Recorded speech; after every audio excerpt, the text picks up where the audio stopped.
ये कहानी है जंगल में रहने वाले एक ठग की दो बेटियों की, जो जंगल से गुजरने वाले मुसाफिरों को छल कपट से लूटकर उनका कत्ल कर देती। पर फिर एक दिन एक ऐसा मुसाफिर आया जिससे उन सब की जिंदगी बदल गई। एक गुस्सैल राजा ने अपने पुत्र के किसी दोष के कारण उसे देश निकाला दे दिया। राजकुमार ने दुखी मन से अपने गुजारे के लिए 4 लाल और कुछ स्वर्ण भी अपने साथ ले लिए और भरे हृदय से अपने पिता का महल छोड़ दिया। चलते चलते वो जब शहर से कुछ दूर पहुंचा तो उसे एक साधु का आश्रम दिखाई दिया। राजकुमार उस साधु को दंडवत प्रणाम करके एक तरफ बैठ गया। जब साधु ने उसकी मायूस शक्ल और देह पर कीमती वस्त्र देखे तो साधु ने उससे पूछा, बच्चा तुम कौन हो और यहाँ कैसे आए? राजकुमार बोला, महाराज मैं राजा चंद्रगुप्त का पुत्र महेंद्रगुप्त हूँ। मुझे मेरे पिता ने देश निकाला दे दिया है, इसीलिए मैं परदेश जा रहा हूँ। रास्ते में आपका आश्रम दिखाई दिया तो मेरे मन में आया कि आपके भी दर्शन करता चलूं। साधु ने महेंद्रगुप्त की बात सुनकर कहा, वत्स तुम नेक इंसान हो और परदेश जा रहे हो, इसलिए मैं तुम्हें 4 बातें बताता हूँ। तुम उन बातों पर अमल करना। परदेश में ये बातें तुम्हारे अवश्य ही काम आएंगी। पहली यह कि परदेश में एक से भले 2 होते हैं। दूसरी यह कि परदेश में दूसरे के हाथ का बना खाना मत खाना। अगर खाना भी पड़े तो पहले किसी जानवर को खिला देना। तीसरी बात यह कि परदेश में किसी दूसरे की बिछाई हुई चारपाई पर मत सोना। अगर सोना भी हो तो पहले बिस्तर को अच्छी तरह झाड़ लेना। चौथी बात यह कि यदि कहीं शत्रुओं के फंदे में फंस जाओ तो जहाँ तक हो सके नरमी और ज्ञान की बातें सुनाकर अपना उद्देश्य प्राप्त करना। साधु ने कहा, मेरी ये 4 बातें हमेशा याद रखना। साधु की बातें सुन साधु को प्रणाम कर राजकुमार परदेश चल पड़ा। जब चलते चलते बहुत दिन बीत गए तो वह एक जंगल में पहुंचा। वहां उसने देखा कि एक चील एक कछुए के बच्चे को लेकर उड़ी जा रही है। संयोगवश बच्चा उस चील के पंजे से निकलकर गिर गया। महेंद्रगुप्त ने कछुए के तड़पते हुए बच्चे को देखा तो उसे बड़ी दया आई। उसने मन में सोचा कि इस बच्चे को पालना चाहिए। इस बच्चे को पालने से 2 बातें होंगी। पहली तो यह कि इस बच्चे के प्राण बच जाएंगे और दूसरी यह कि साधु द्वारा कही गई पहली बात भी पूरी हो जाएगी कि सफर में एक से भले 2 होते हैं और इससे बातें करते हुए दिन भी आसानी से बीतेंगे। यह सब सोचकर महेंद्रगुप्त ने बच्चे को अपने साथ ले लिया। अब सफर में उसके साथ वह कछुए का बच्चा भी हो लिया। कुछ दिन के सफर के बाद राजकुमार को एक अच्छा सा स्थान दिखाई पड़ा।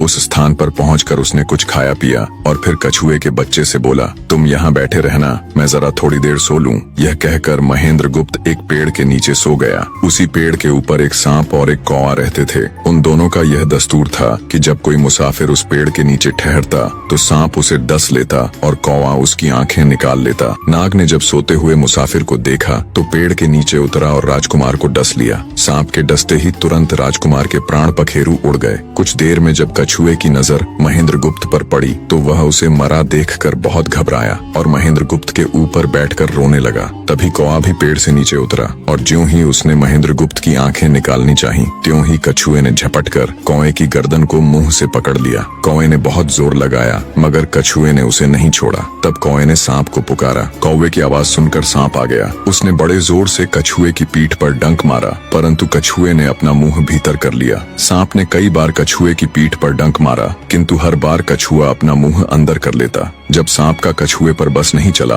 तो उसने कछुए से प्रार्थना की कि तुम मेरे मित्र को छोड़ दो। यह सुनकर कछुआ बोला, नहीं, तूने मेरे मित्र को डसा है, अब मैं भी तेरे मित्र की जान लूंगा। तू मेरे मित्र को छोड़ दे तो मैं तेरे मित्र को जीवित कर दूंगा। यह कहकर सांप ने काटी हुई जगह पर मुंह रखकर महेंद्रगुप्त के शरीर से विष खींच लिया और बोला, अब तो मेरे मित्र को छोड़ दे। कछुए ने जब राजकुमार को देखा कि उसे थोड़ा होश आ रहा है और उसका जहर उतर रहा है तो उसने कौवे को छोड़ दिया। जब महेंद्रगुप्त को होश आया तब कछुए ने उसे सांप के डसने का सारा हाल सुनाया। कछुए की बात सुनकर तुरंत महेंद्रगुप्त के मन में साधु की बताई पहली बात खटकी। सोचा, साधु की एक बात तो काम आई कि एक से भले 2 होते हैं। मन ही मन उसने साधु को धन्यवाद दिया और आगे बढ़ चला। चलते चलते कुछ दिनों के बाद जब वे समुद्र के किनारे जा पहुंचे तब कछुए के बच्चे ने कहा, मित्र, मेरा देश आ गया है। यदि तुम कहो तो मैं अपने माता पिता से मिलाऊं। उनसे बिछड़े बहुत दिन हो गए हैं, वे बहुत दुखी होंगे। महेंद्रगुप्त ने उसे जाने की आज्ञा दे दी और स्वयं रात को वहीं समुद्र के किनारे उस जंगल में ठहर गया। जिस जंगल में राजकुमार ठहरा हुआ था उसी जंगल में वहां से कुछ दूर दूर ही एक ठग का परिवार रहता था। ठग के 2 लड़कियां और 4 बेटे थे। उसकी बड़ी बेटी ज्योतिष विद्या जानती थी। जब भी कोई राहगीर, कोई यात्री उस जंगल से गुजरता और उसके पास कुछ कीमती होता तो ठग की बड़ी बेटी अपनी विद्या से जान लेती थी। आज फिर से उसे बहुत दिनों बाद बहुत से खजाने की महक आई। उसने अपने पिता से कहा, ऐसा प्रतीत होता है कि इस जंगल में एक पथिक आया हुआ है। उस पथिक के पास 4 लाल हैं। यदि तुम लोग उस पथिक को यहाँ ले आओ तो उससे लाल लेना मेरा काम है। यदि वे लाल हमको मिल जाएं तो हम जन्म भर के लिए निहाल हो जाएंगे, परंतु उस पथिक को मारना मत, उसे जीवित ही पकड़ लाओ। ठग अपने बेटों के साथ तुरंत उसकी तलाश में निकल पड़ा। वे थोड़ी ही दूर चले होंगे कि उन्होंने देखा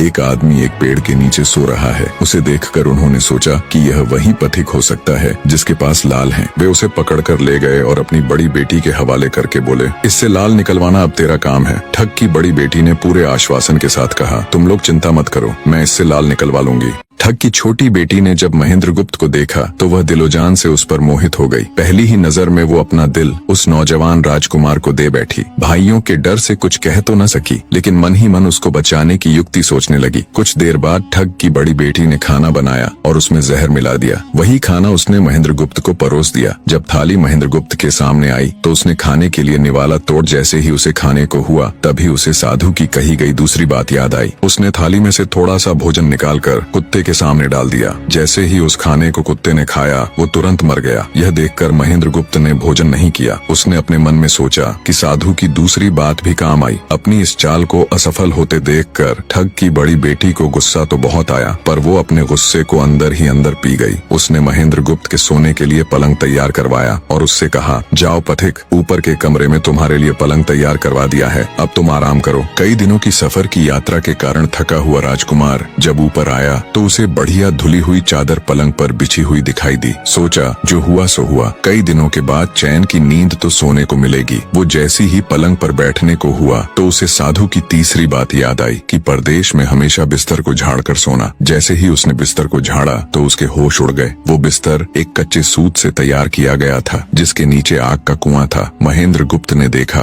कुएं के अंदर बड़े बड़े आग के अंगार धधक रहे हैं। सोचा साधु की तीसरी बात भी काम आई। उसने एक बार फिर मन ही मन साधु का धन्यवाद किया और पास पड़ी एक टूटी हुई चारपाई पर लेट गया। थोड़ी देर पहले जो राजकुमार चैन की नींद लेने की सोच रहा था, अब नींद उसकी आंखों से कोसों दूर थी। अब तो उसे अपनी जान के लाले पड़े थे। सोचने लगा आज की रात बचना बहुत कठिन है। तभी ठग की छोटी बेटी मौका पाकर आई और कहने लगी, हे प्रिय, मैं तुम पर दिलोजान से न्यौछावर हूँ, परंतु आज की रात मेरे वश में कुछ नहीं है। आज की रात मेरी बड़ी बहन की बारी है। जिस तरह भी हो सके बस आज की रात मेरी बहन से अपने प्राण बचा लो, कल मेरी बारी है। हे स्वामी, मैं तुम्हारी दासी हूँ, मैं तुम्हें साफ बचा लूंगी। इतना कहकर ठग की छोटी बेटी चली गई। जब सब लोग खाना खा चुके तो ठग की बड़ी बेटी ऊपर बने कमरे में चली। सोचा अब तक तो पथिक जलकर राख बन चुका होगा, पर जैसे ही वो कमरे के अंदर आई और देखा कि पथिक तो बिल्कुल सही सलामत टूटी हुई चारपाई पर लेटा हुआ है तो उसके क्रोध की कोई सीमा न रही। तुरंत उसने कटार निकाली और क्रोध से बोली, हे पथिक, या तो अपने 4 लाल मुझे अभी के अभी दे दे, वरना मैं तुझको मार डालूंगी। उसी समय महेंद्रगुप्त को साधु की चौथी बात याद आई कि कहीं शत्रुओं के फंदे में फंस जाओ तो जहाँ तक हो सके नरमी और ज्ञान की बातें सुनाकर अपना उद्देश्य प्राप्त करना। उसने सोचा कि आज रात बचना मुश्किल है, पर साधु की चौथी बात भी आजमानी चाहिए। महेंद्रगुप्त ने यह सब सोचकर लड़की से कहा, मेरे पास लाल नहीं है। यदि तू मुझको मारेगी तो वैसे ही पछताएगी जैसे बंजारा अपने कुत्ते को मारकर पछताया था। लड़की गुस्से में बोली, कौन बंजारा और कौन सा कुत्ता, क्या बक रहे हो तुम? तब राजकुमार बोला, तुम नहीं जानती तो सुनो लड़की, एक बंजारा था जिसने एक कुत्ता पाल रखा था। वो कुत्ता बहुत समझदार था जिसे बंजारा अपनी औलाद से भी ज्यादा प्यार करता था। एक समय ऐसा आया कि एक कातक नाम की भयंकर बीमारी के चलते बंजारे का सारा परिवार उस बीमारी की भेंट चढ़ गया और बंजारे की करोड़ों की संपत्ति भी बिक गई। दुखी बंजारा अपने कुत्ते को लेकर आगरा में एक साहूकार के पास जाता है और साहूकार को 10,000 के बदले अपना कुत्ता गिरवी रखने को बोलता है। उस समय 10,000 एक बहुत बड़ी रकम होती थी। पहले तो बनिए ने बंजारे को मना कर दिया, पर फिर कुछ सोचकर उसने बंजारे को 10,000 रुपए दे दिए। कुछ ही समय बीता था कि एक रात सेठ के घर डाकू घुस गए। बंजारे का कुत्ता सब हरकत देख रहा था। सोचा भौंकूंगा तो परिवार के सब लोग उठ जाएंगे और ये डाकू उनका भी कत्ल कर देंगे। वो चुपचाप बस उनको देखता रहा। जब डाकू सेठ के घर चोरी किए हुए धन को लेकर चल पड़े तो कुत्ता चुपचाप उनके पीछे पीछे हो लिया। सेठ के पास इतना धन था कि डाकू उसे निकाल तो लाए, पर अब उनसे वो लेकर चला भी नहीं जा रहा था। दिन भी निकलने के करीब हो चला था। डाकुओं ने सोच विचार कर उस धन को एक तालाब के अंदर छिपा दिया। सोचा बाद में आराम से निकाल ले जाएंगे। कुत्ता डाकुओं की सब करामात देख चुपचाप वापस घर चला गया। सुबह हुई तो सेठ के घर कोहराम मच गया। पता चला कि चोर सारा धन निकाल ले गए। सेठ का रो रो कर बुरा हाल था। आसपास के लोग उसे दिलासा दे रहे थे। सेठ ने रोते रोते कहा, मैंने सुना था बंजारे का कुत्ता बहुत समझदार है, पर ये नमक हराम तो एक बार भौंका तक नहीं। तभी बंजारे का कुत्ता उस सेठ की धोती पकड़कर खींचने लगा। कुत्ते की हरकत देख पास खड़े एक समझदार व्यक्ति ने सेठ से कहा, सेठ जी, ये कुत्ता कुछ कहना चाहता है, हमें इसकी सुननी चाहिए। और सभी लोग कुत्ते के पीछे पीछे हो लिए। सबको लेकर कुत्ता उसी तालाब के पास पहुंच गया जहां रात को डाकुओं ने सारा धन छिपाया था, और तालाब में घुसकर अशर्फियों से भरी थैली अपने मुंह में दबाकर बाहर आया। तुरंत सेठ के नौकर उस तालाब में कूद गए और चोरी किया हुआ सारा धन बरामद कर लिया। सब देख सेठ आंखों में अश्रु लिए कुत्ते से कहता है, मुझे माफ कर देना, मैंने तुम्हें बहुत बुरा भला कहा। सेठ ने वही कागज मंगवाया और बंजारे के नाम चिट्ठी लिखी, भाई बंजारे, तेरे कुत्ते ने मेरे 10,000 पूरे कर दिए। मैं तेरे कुत्ते को तेरे पास भेज रहा हूँ। अगर तुझे और भी 10, 20, 50 हजार की जरूरत हो तो मेरे पास आकर ले जाना। इतने समझदार कुत्ते को मेरे पास छोड़ने के लिए तहे दिल से तुम्हारा धन्यवाद। बनिया चिट्ठी कुत्ते के गले में टांग उसे नम आंखों से विदाई देता है। कुत्ता घूमता घूमता जब 4-5 दिन बाद बंजारे के पास पहुंचता है तो कुत्ते को आता देख बंजारे के तन बदन में आग लग जाती है। कहता है, मैं तुझे बनिए के पास गिरवी रख कर आया था और तू वहाँ से भाग आया। तूने मेरी बेइज्जती करवा दी। गुस्से में अंधा हुआ बंजारा तुरंत पिस्तौल निकाल कुत्ते को गोली मार देता है और सिर पकड़कर वहीं बैठ जाता है। कुछ देर बाद जब उसकी नजर कुत्ते के गले में टंगी हुई पर्ची पर पड़ी तब बंजारा वो पर्ची निकाल उसे पढ़ता है। पर्ची पढ़ते ही बंजारा फट पड़ता है। वो दहाड़े मार मार खून के आंसू रोता है। पर अब भला क्या हो सकता था। बंजारे की कहानी सुना महेंद्र गुप्त ठग की बेटी से कहता है, एक और कहानी सुनो लड़की।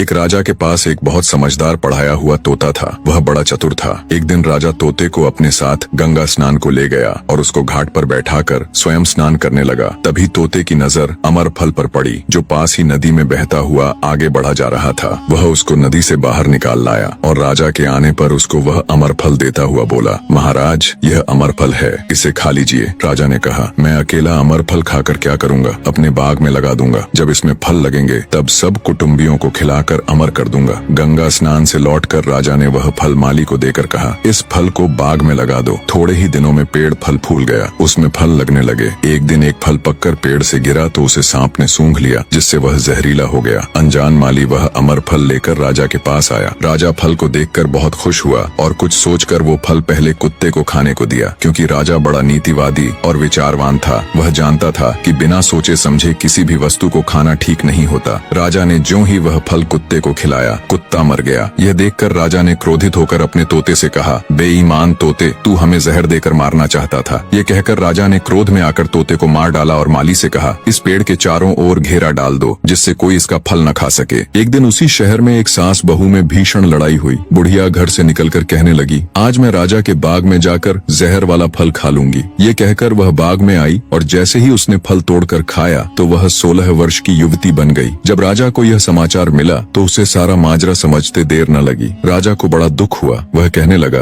वास्तव में यह अमर फल ही है, मैंने व्यर्थ ही इतने समझदार तोते को मार डाला। इतनी दास्तान कहते कहते सवेरा हो गया। तब ठग की बेटी ने महेंद्र गुप्त से कहा, आज तो तूने मुझे बातों में लगाकर अपनी जान बचा ली, परंतु आज रात मेरी छोटी बहन की बारी है, वो तुझे हरगिज जीवित न छोड़ेगी। जब ठग की छोटी बेटी को पता चला कि महेंद्र गुप्त जिंदा और बिल्कुल सही सलामत है तो उसकी खुशी का ठिकाना न रहा। अपनी बहन को दिखाने के लिए ऊपरी मन से बोली, तुम निश्चित रहो बहन, मैं आज इससे लाल लिए बगैर छोड़ने वाली नहीं हूँ। दिन बीता और रात हुई। तब ठग की छोटी बेटी महेंद्र गुप्त के पास गई और बोली, भगवान का शुक्र है जो तुमने चालाकी से अपनी जान बचा ली। महेंद्र गुप्त बोला, तुम सब ऐसा क्यों करते हो? तब ठग की छोटी बेटी बोली, हमारी तो यही रीति है कि मेरे भाई और बाप मुसाफिरों को पकड़ कर लाते हैं और हम बहनें अपनी चालाकी से उनसे माल हथिया कर उन्हें मार डालती हैं। फिर वह बोली, पर तुम चिंता मत करो, अब मेरी बारी है और मैं तो दिलो जान से तुम्हारी दासी हूँ, तुम्हें जैसा समझ पड़े वैसा ही करो। यह सुनकर महेंद्र गुप्त बोला, प्रिय, तुम भी मुझे देखते ही पसंद आ गई थी। दिल करता है कि हर पल तुम्हारे पास ही रहूं। तुम अपनी बड़ी बहन की तरह नहीं हो, तुम एक नेक दिल औरत हो, तुमसे मेरा कुछ भी छिपा हुआ नहीं है। उसकी बात सुनकर ठग की बेटी ने कहा, तुम कहते हो कि मुझसे कुछ भी छिपा नहीं है, तो फिर वे लाल कहाँ हैं? महेंद्र गुप्त ने कहा, वो चारों लाल मेरी जांघ में हैं, अगर तुम निकालना चाहो तो निकाल लो। राजकुमार की बात सुन ठग की छोटी बेटी बोली, प्यारे